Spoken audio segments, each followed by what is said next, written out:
周日長談深入時事話題。上個禮拜我哋請到嘅係溫哥華教育局委員 Penny Noble 嚟傾下省政府一次過開除晒所有教育局委員嘅呢件事情。雖然佢本身亦都係被開除之一，但係咧佢認為省政府咁做咧，雖然係佢失望，但係咧係逼不得已必須要如此做嘅。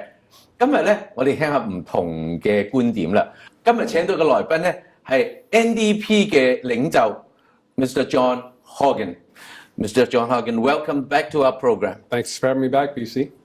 Well, you have been very visible on media, on rallies, on gatherings to talk about the Ministry of Education firing all the school board's trustees in Vancouver.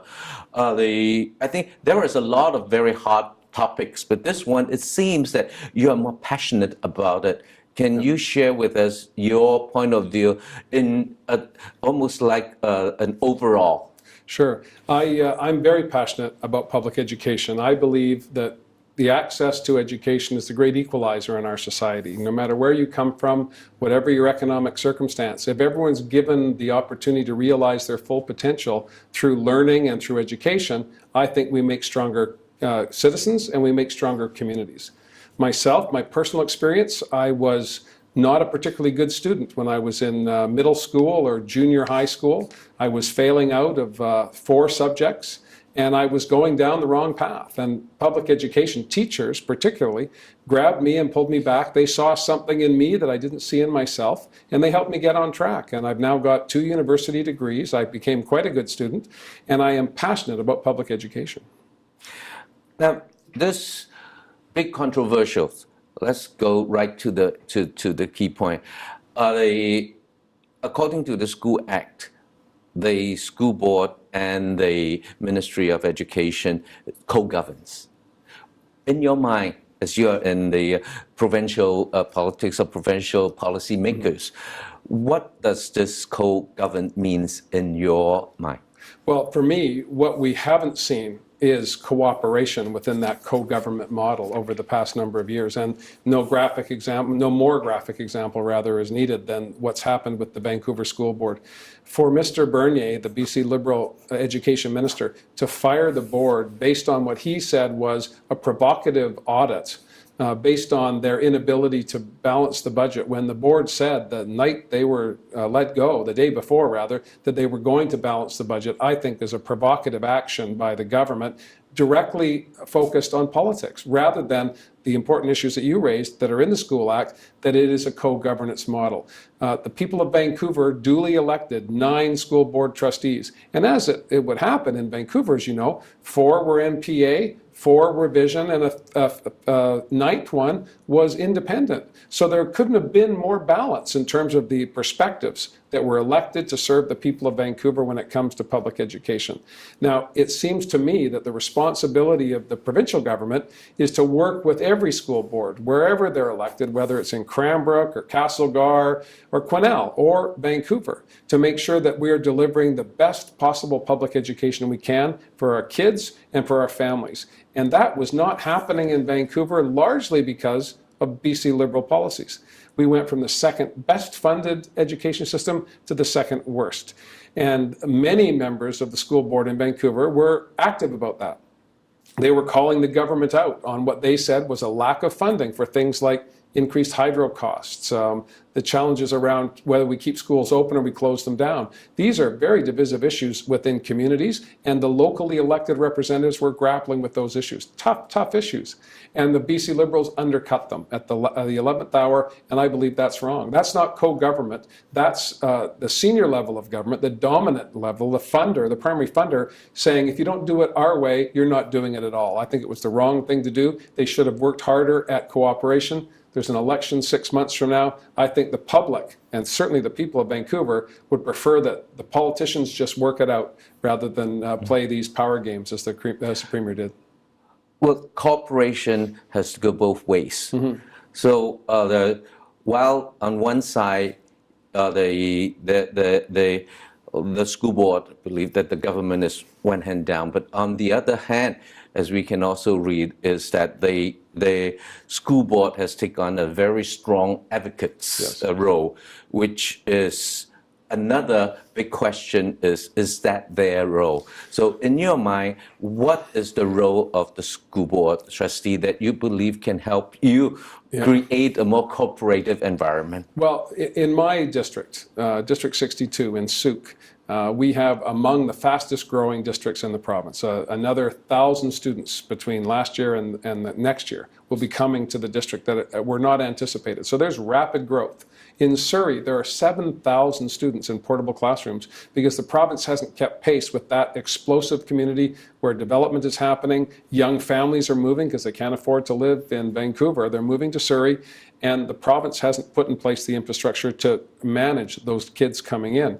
So we have growth in areas like mine and Surrey, and we have declining enrollment in places like Vancouver. So rather than fight with the school board, who are advocating for the citizens that elected them, as they should, you should be sitting down, I would be sitting down with the elected representatives in Vancouver and say, how do we come to the right balance, the right size of schools for the changing communities that you represent? That's the best way to go, not to just fire them and bring in a receiver, basically, and a government appointee to manage the affairs of the school board. The board said they were going to balance the budget. They said they were going to do it on the very night that they were let go, and I think that was provocative by the province to fire the board when they said they were going to comply with the School Act. I think it was unnecessary. It's created no end of tension, and will be another 3 or 4 years before we get back onto a traditional cycle in Vancouver. The biggest city in British Columbia has now got no elected representatives at the school level, and I think that's wrong.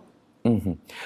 Now, the co-governance, it's something, you said it should be more cooperative, but co-govern is something that is written, and it is never written in the School Act, and it has never been well defined. Mm-hmm. So do you agree that it's the Act itself, the way it was written, is the source of creating many problems? Well, I think the problems, BC, the root of the problems are funding. The funding formula doesn't work. It's not meeting the needs of fast-growing communities. It's not meeting the needs of rural communities, and it's certainly not meeting the needs of metropolitan Vancouver. So that tells me that rather than continue to tinker around the edges of a program that's no longer functioning, government has an obligation, the provincial government has an obligation to work through that. Is it changes to the School Act? I'm not sure of that. I think first and foremost, we need to make sure we're adequately funding the programs that we want to deliver in our classrooms. And as I said, there's nothing more important for our economy than making sure that the next generation of entrepreneurs and workers and doctors and scientists and laborers have the best education they can possibly get. And that should be job one for the province, not making sure that they have a dominant position in a co-relationship with elected trustees. Yes, I remember in one of the rally, you stood up and you said the reason why they fired the school board is because Christy Clark can. Yes. But I think we cannot, in politics, in public policies, we cannot rely on good faith. We cannot merely rely on good faith. It has to have a strong structure. So when they will become the premier, would you officially try to find a way to limit the power of the Ministry of Education and give the school boards to recognize their role as an advocate, to give them that power? That's a very good question, and I want to give you a circular answer, and I apologize for that, but you've given a very good segue into how do we fix the problems we have in our broken system.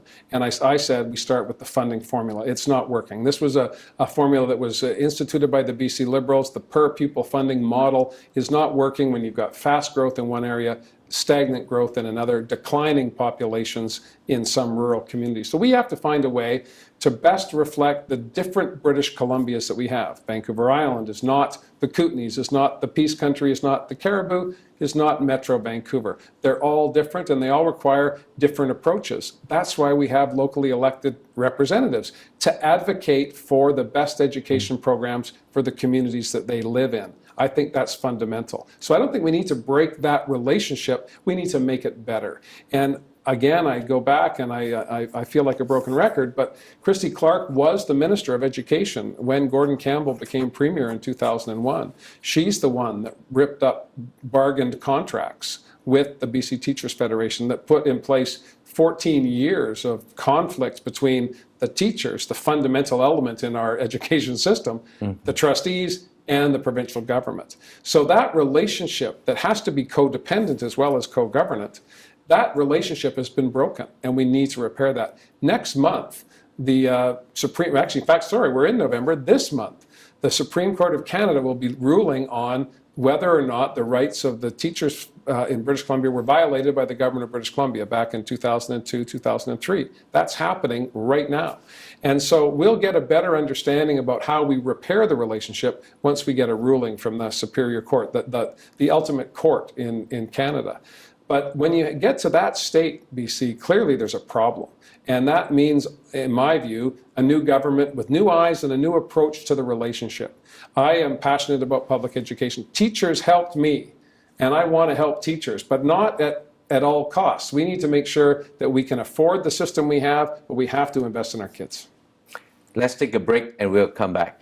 休息一陣，我哋繼續嚟傾下我哋點樣去修補，以 NDP 嘅睇法係點樣修補呢個教師同埋我哋嘅教育制度。